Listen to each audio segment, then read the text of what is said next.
Hello everyone, good evening, नमस्कार। कैसे हैं आप लोग? चलिए शुरू करते हैं हम लोग आज से। इंग्लिश का जो टेस्ट सीरीज है ये, और टेस्ट पेपर 1 का सलूशन आपके सामने ये है, आंसर शीट। देखिए, सबसे पहले इसमें कुछ जो ज़रूरी बातें हैं मैं बता दूं आपको। इस टेस्ट पेपर के अंतर्गत 50 क्वेश्चन रहेगा। उस 50 क्वेश्चन में अलग अलग वैरायटीज़ का क्वेश्चन रहेंगे, जैसा एग्ज़ाम पूछा जाता है।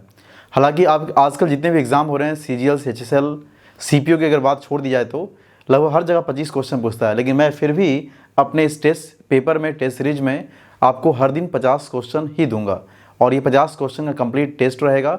ऐसा आपको 20 टेस्ट मिलेगा एक वॉल्यूम में, यानी जो एक आप टेस्ट पैकेज परचेज करेंगे उसमें टोटल 20 टेस्ट सीरीज रहेगा। मतलब 50 × 20 कितना हो गया? 1000 क्वेश्चंस रहेगा। तो 1000 क्वेश्चंस काफ़ी वैराइटीज के रहेंगे, अलग अलग एग्ज़ाम्स के पूछे हुए, कंडक्ट जो एग्ज़ाम किए गए हैं उनमें पूछे हुए सवाल दिए रहेंगे। तो ये काफ़ी बढ़िया रहेगा आपके लिए। अगर इसको आप रेगुलरली प्रैक्टिस करते हैं, इसका रिवीजन करते हैं, तो यकीनन आपकी इंग्लिश काफ़ी बेहतर हो जाएगी और कहीं कोई डाउट नहीं रह जाएगा।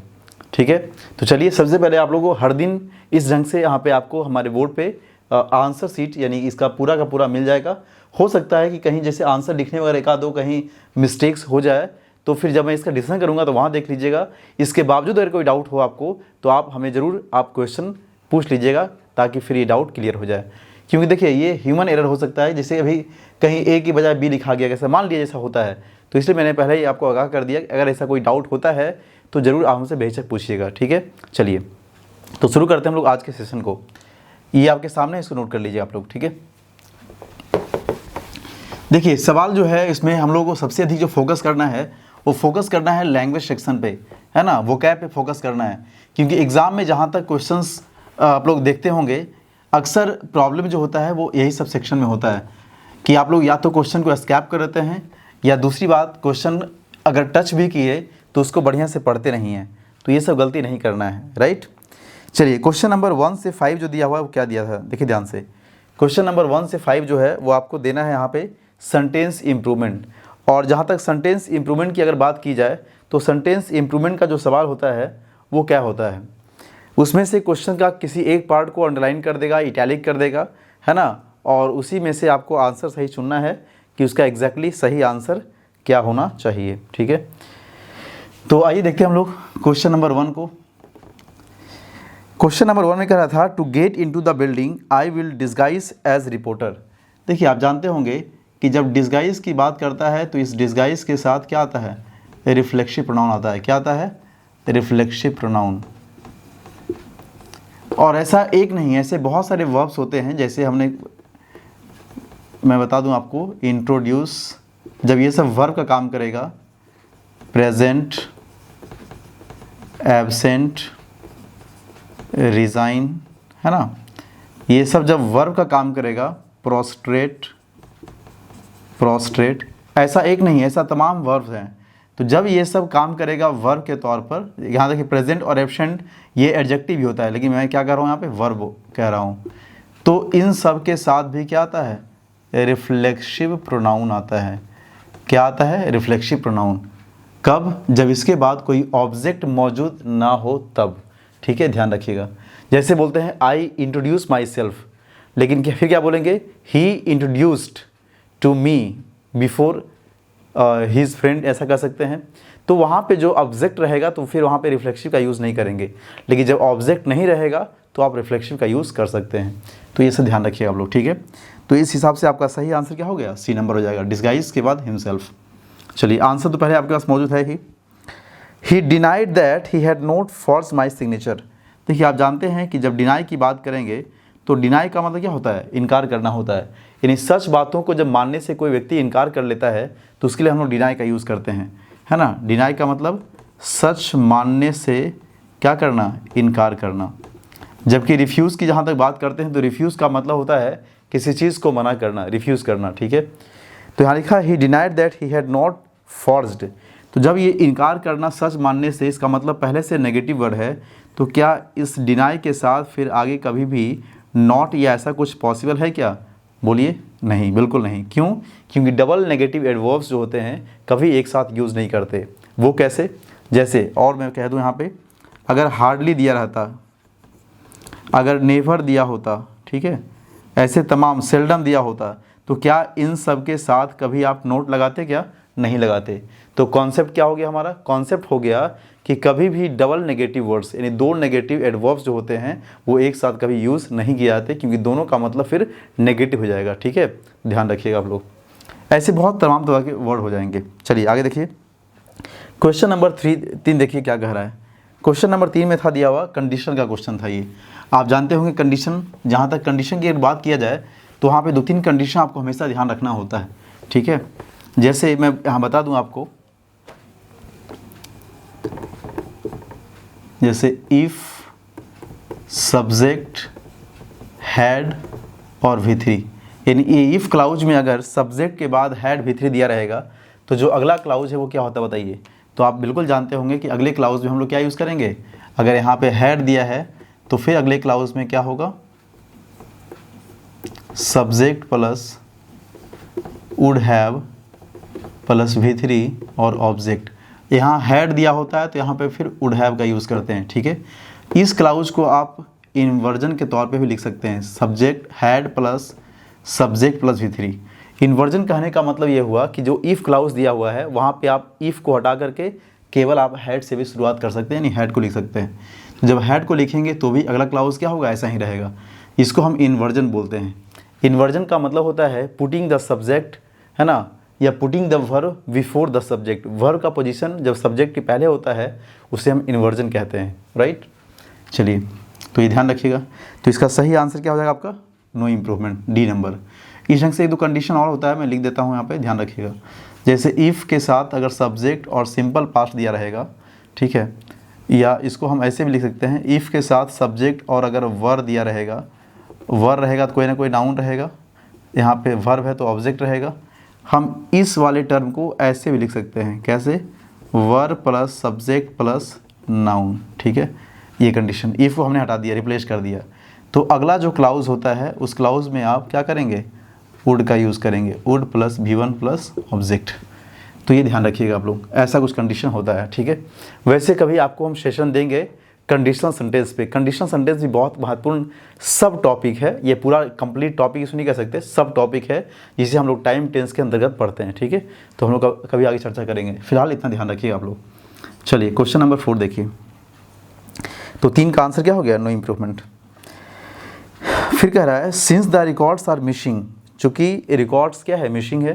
देखिए सिंस से सेंटेंस स्टार्ट किया है, आप जानते हैं जब सेंटेंस सिंस से स्टार्ट करते हैं तो क्या जानते हैं आप लोग कि सिंस भी एक कंजंक्शन है ना, जो कारण दर्शाता है।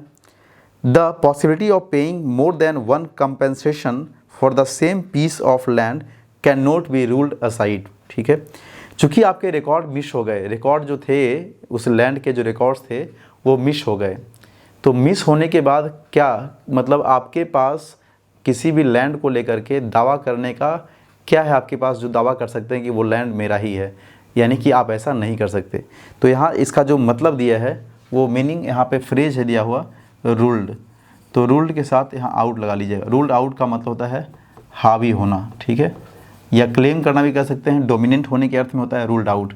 तो सही आंसर आपका हो जाएगा रूल्ड आउट। जबकि जो मीनिंग दिया है असाइड, इस असाइड का मतलब होता है साइड हटने के अर्थ में। असाइड का मतलब क्या होता है, दूर हटना बोल सकते हैं, दूर रहना या दूर हटना, है ना, असाइड का मतलब। चलिए क्वेश्चन नंबर 5 देखिए क्या कह रहा है। क्वेश्चन नंबर 5, एक कैलस सिस्टम, कैलस का मतलब क्या होता है, कैलस का मतलब होता है काफ़ी निर्दयी टाइप का, है ना, your type, generates nothing but a misanthrope. देखिए तो यहाँ एक शब्द याद रखिएगा, ये कैलस सिस्टम जो है, सिस्टम का मतलब क्या होता है, एक तंत्र होता है। एक सिस्टम का मतलब एक तंत्र, एक प्रणाली। ठीक है, तो वैसे कंडीशन में वो चीज़ जो है वो जनरेट्स नहीं बल्कि प्रोड्यूस के लिए, याद रखिएगा, प्रोड्यूसेस करता है वो। देखिए जनरेट और प्रोड्यूस में अंतर क्या हुआ, जब भी कोई सिस्टम कोई तंत्र अगर होता है तो वो चीज़ों को जब सामने देता है, ठीक है, तो उसके लिए हम लोग प्रोडक्शन प्रोड्यूस यूज़ करते हैं। लेकिन जनरेट का मतलब होता है पूरी तरह से उसको ओरिजिनेट करना, ओरिजिनेट का मतलब होता है नव निर्माण करना, उसको बनाना। ठीक है, चलिए तो ये सारा क्वेश्चंस है, देख लीजिए इसको। उसके बाद क्वेश्चन नंबर 6 to 10 जो दिया है, ये दिया है आपका OWS, वन वर्ड सब्स्टिट्यूशन। इसमें से आप जानते हैं मेनली वर्ड्स ही दिया होता है। ठीक है, तो इन सारे वर्ड्स को आपको ध्यान से देखने की ज़रूरत है और वर्ड्स का रिवीजन भी आप लोग करते रहिएगा, क्योंकि जब तक आप वर्ड्स अच्छे से पढ़ेंगे नहीं तो कहीं ना कहीं फिर ये हमेशा एक डाउट बना रहेगा मन में, और वो चीज़ याद नहीं रहेगा, इसलिए वर्ड्स का रिवीजन ज़रूरी है। तो आइए हम लोग बात करते हैं। क्वेश्चन नंबर 6 कह रहा था one who hides away on a ship to obtain a free passage. ठीक है, मतलब जो छुप करके जहाज़ पर यात्रा करता है उसको हम क्या बोलते हैं? उसको हम बोलते हैं स्टो अवे, STOW, है ना, AWAY, स्टो अवे। इस स्टो अवे का मतलब क्या होता है? जहाज़ में छिपकर यात्रा करना, जहाज़ में छिपकर यात्रा करना। ठीक है, स्टो अवे का मतलब। इसके अलावा कुछ और जो अच्छे अच्छे मीनिंग है मैं यहाँ नोट कर देता हूँ ताकि आपको याद रहे। स्टोकर का मतलब होता है एक पहले की रेलगाड़ियाँ जब चलती थी तो वहाँ पे भाप इंजन हुआ करता था। तो भाप इंजन कैसे चलता था? उसमें कोयला, है ना, कोयला डाला जाता था। तो कोयला जो डालता था उस व्यक्ति को हम स्टोकर बोलते हैं, यानी कोयला झोंकने वाला, उसको हम क्या बोलते हैं? स्टोकर बोलते हैं। कंपोजिटर का मतलब है जो कंपोजिट का मतलब जो रचना करता है। जैसे जब आप देखते हैं बुक्स वगैरह जब कंपोज किया जाता है ना, तो वहाँ जो टाइप करते हैं उसी को हम कंपोजिटर बोलते हैं। शिप राइट, देखिए ये मीनिंग रटना नहीं है। राइट जो पढ़े होंगे, राइट ब्रदर्स जो था, है ना, जिसने जहाज़ का आविष्कार किया, तो इसीलिए शिप का मतलब जहाज़, पानी वाला जहाज़, और राइट इसका मतलब ही होता है जहाज़ बनाने वाला। वो उसी के नाम पे आधार पे दे दिया, ये कोई नया वर्ड मीनिंग है नहीं, जहाज़ बनाने वाला, राइट। चलिए क्वेश्चन नंबर 7 देखिए। Clues available at a scene, उस सीन पर जो क्लू अवेलेबल होता है उसको क्या बोलते हैं हम लोग? उसको हम बोलते हैं सर्कमस्टेंशियल। क्या बोलते हैं उसको? सर्कमस्टेंशियल का हिंदी होता है परिस्थितिकी या परिस्थिति। ठीक है, यानी उस पार्टिकुलर सीन पर जो स्थिति होती है उसको हम सर्कमस्टेंशियल बोलते हैं। डेरिवेटिव का मतलब होता है कंक्लूजन, डेरिवेटिव निकालना, है ना, ये सब का जानते हैं हिंदी। इन्फरेंशियल, इन्फ्रेंस का ही मतलब होता है अनुमानिक। ठीक है, यहाँ याद रखिएगा। इन्फरेंशियल का मतलब होता है बेस्ड ऑन इन्फेरेंस, यानी जो कंक्लूजन के आधार पे होता है। हिंदी इसको बोलते हैं हम लोग अनुमानिक बोल सकते हैं। इसका साइन होता है इलेटिव, ILATIVE। ठीक है, ध्यान रखिएगा। सॉरी, IL नहीं, ILLATIV, इलेटिव बोलते हैं इसको। ठीक है, ये बहुत अच्छा वर्ड है। चलिए उसके बाद क्या है? और सजेस्टिव का मतलब सुझाव होता है, जानते हैं आप लोग। An unexpected piece of good fortune, question number 8 का दिया हुआ, an unexpected piece of good fortune, क्या उसको बोलेंगे भाई? देखिए अनएक्सपेक्टेड पीस, इसको हम बोलते हैं विंडफॉल बोलते हैं। विंडफॉल का मतलब ही होता है अनएक्सपेक्टेड, यानी अप्रत्याशित लाभ। क्या उसको बोलेंगे? अप्रत्याशित लाभ, अनएक्सपेक्टेड, जहाँ पे कुछ बेनिफिट मिलता है। फिलैंथ्रोपी जानते हैं, जो मानव से प्रेम करता है। बेनिवोलेंस का मतलब उदार होता है। एक मीनिंग यहाँ दिया, अच्छा मीनिंग, टर्नस्टिल। टर्नस्टिल का मतलब होता है रिवॉल्विंग गेट, कह सकते हैं आप लोग, रिवॉल्विंग गेट, यानी जो दरवाज़ा घूमता है, जो दरवाज़ा घूमता है उसको हम क्या बोलते हैं? टर्नस्टिल बोलते हैं, यानी घूमने वाला दरवाज़ा, घूमने वाला, रिवॉल्व करने वाला, है ना, दरवाज़ा। ठीक है, टर्नस्टिल उसको बोलेंगे। चलिए उसके बाद देखिए क्वेश्चन नंबर 9 देखिएगा। क्वेश्चन नंबर 9 जो था आपका, उसमें कह रहा था, ये भी OWS ही है ना, देखिए क्या कह रहा है। एन इमोलमेंट, इमोलमेंट का मतलब क्या होता है? वैशाली उसकी होती है, यानी कि वैसा व्यक्ति जिसको अपने मतलब जो भी उसकी सैलरी है उससे कुछ अधिक उसको लाभ प्राप्त हो रहा है। ठीक है, जिसको हिंदी में हम बोलते हैं ऊपरी लाभ कमाना, या अनुलाभ उसको बोल सकते हैं हिंदी में। तो ऊपरी लाभ या अनुलाभ। ठीक है, तो उसे इंग्लिश में क्या बोलेंगे भाई? उसे इंग्लिश में बोलेंगे परक्विजाइट। ठीक है, परक्विजाइट। शायद इसका अगर आंसर ए हो गया होगा तो देख लीजिएगा, वही हम लिखने में थोड़ा सा मिस्टेक हो गया था, इसलिए मुझे अभी याद आ गया। तो इसका आंसर अगर ए हो गया होगा तो वहाँ पे काट दीजिएगा, सी कर लीजिएगा, परक्विजाइट। परक्विजाइट का मतलब होता है अनुलाभ। क्या होता है इसका आंसर? परक्विजाइट मतलब अनुलाभ, राइट। चलिए, जबकि ए में दिया है ऑनरेरियम, है ना, ऑनोरेरियम। ऑनोरेरियम का मतलब होता है मानदेय। ठीक है, मानदेय समझते होंगे आप लोग, जो बहुत नॉमिनल फ़ी पर किसी भी सर्विस को ज्वाइन करता है, काम करता है, उसको मानदेय बोलते हैं। ठीक है, फिर लिखा है उसके बाद एक मीनिंग प्रीरोगेटिव। प्रीरोगेटिव का मतलब विशेषाधिकार होता है। और साइनिक्योर का मतलब जानते होंगे आप लोग, आरामदायक नौकरी, आरामदायक जॉब या आरामदायक नौकरी, साइनिक्योर का मतलब। ठीक है, चलिए क्वेश्चन नंबर 10 देखिए, the animals of particular reason, क्या उसको बोलेंगे भाई? तो पार्टिकुलर रीजन को के एनिमल्स को हम बोलते हैं फौना बोलते हैं, फौना। जबकि फ्लोरा क्या होता है? फ्लोरा द प्लांट्स या फ्लावर्स, ठीक है, ऑफ अ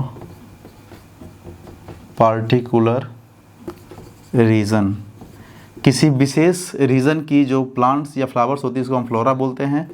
और जो एनिमल होता है, द एनिमल्स ऑफ अ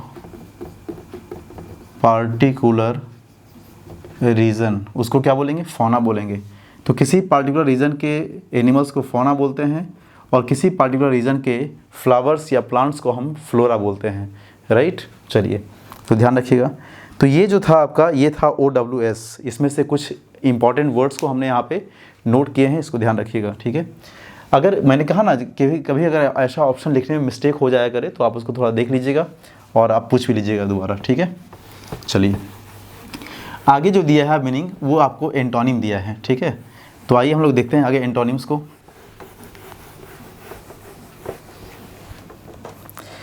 देखिए एंटोनिम ज़्यादा कुछ डिफ़िकल्ट है नहीं। पहला मीनिंग इसमें लिखा है जेटिशन। क्या लिखा है? इस जेटिशन का मतलब क्या होता है? जेटिशन का मतलब छोड़ना होता है ना। ये जेट से बना है। तो जब जानते हैं जब जेट ऊपर उड़ता है ये, है ना, तो पीछे से क्या करता है? अपना फ्यूल अपना छोड़ता है, वेस्ट मटेरियल को, उसको हम जेटिशन बोलते हैं। तो इसका सही आंसर या तो एक्सेप्ट भी कर सकते हैं, बहुत सारे जगहों पे दिया है, हालांकि हमने वहाँ पे आंसर के तौर पे एक्सेप्ट ही किया है, बट इसका सही आंसर कई बार एग्जाम में प्रिजर्व भी देता है। प्रिजर्व, प्रिजर्व का मतलब होता है संरक्षित करना, ठीक है। प्रिजर्व मतलब क्या होता है? संरक्षित करना। तो इसका ये भी कर लीजिएगा आप लोग आंसर। अमेलियोरेट का मतलब क्या होता है? अमेलियोरेट, अमेलियोरेट का मतलब होता है सुधारना, है ना, इम्प्रूव करना। तो इसका सही आंसर क्या हो जाएगा आपका? वोर्सन। वोर्सन मतलब क्या होता है? बिगाड़ना होता है। वोर्सन का मतलब होता है बिगाड़ना। इसका ये एंटोनिम हो जाएगा, ठीक है, बिगाड़ना। और कोई ऐसा मीनिंग है नहीं जो बताया जाए, काफ़ी आसान सा मीनिंग है। ग्रोटेस्क, ग्रोटेस्क का मतलब क्या होता है? ग्रोटेस्क क्यों नहीं पढ़ेंगे इसको? ग्रोटेस्क पढ़ेंगे। ग्रोटेस्क का मतलब होता है विचित्र, ठीक है, या अस्वाभाविक या अप्राकृतिक कह सकते हैं इसको। तो इसका आंसर आपके क्या लिखेंगे? इसका आंसर लिखेंगे नेचुरल। नेचुरल का मतलब होता है प्राकृतिक या स्वाभाविक, ठीक है। उसके बाद और क्या है आगे?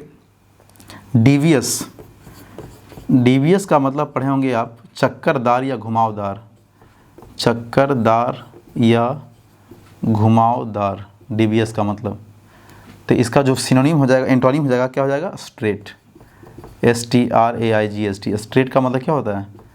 सीधा होता है ना, स्ट्रेट लाइन, सीधा पढ़े होंगे आप लोग। चलिए उसके बाद क्या है? 15 इवानसेंट, ध्यान रखिएगा, EVANESCENT,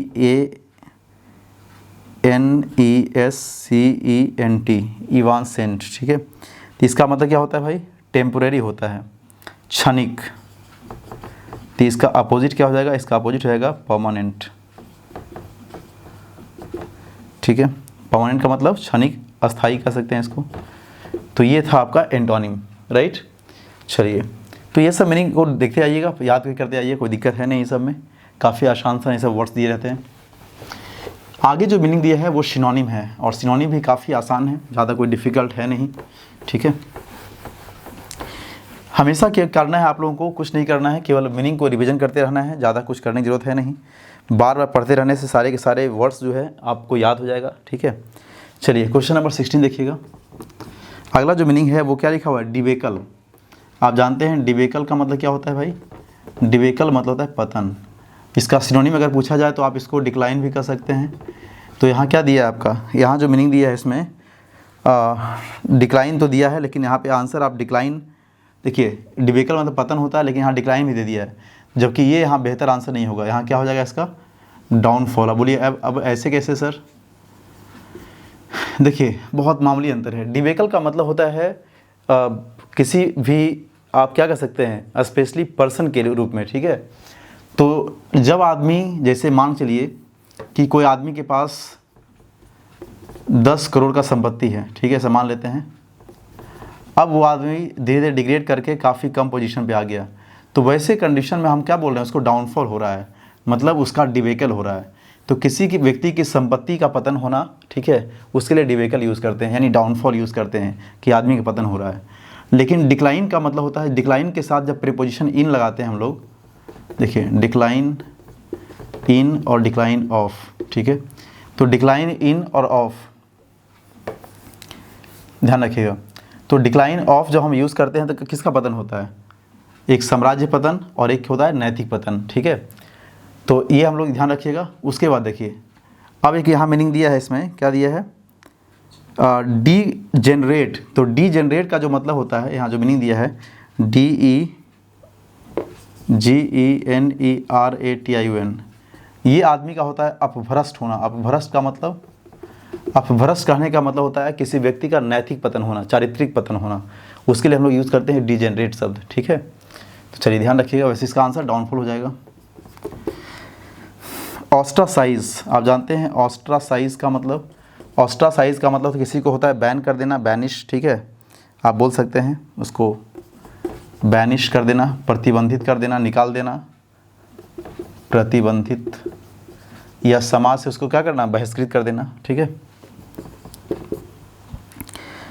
प्रोफाइलैक्टिक, देखिए अच्छा मीनिंग दिया है, PHYLACTIC, प्रोफाइलैक्टिक। प्रोफाइलैक्टिक का मतलब क्या होता है, इसका मतलब होता है रोकथाम, रोकथाम यानी प्रिवेंटिव। क्या इसको बोलेंगे हम लोग, इसको हम बोलेंगे प्रिवेंटिव, राइट। चलिए उसके बाद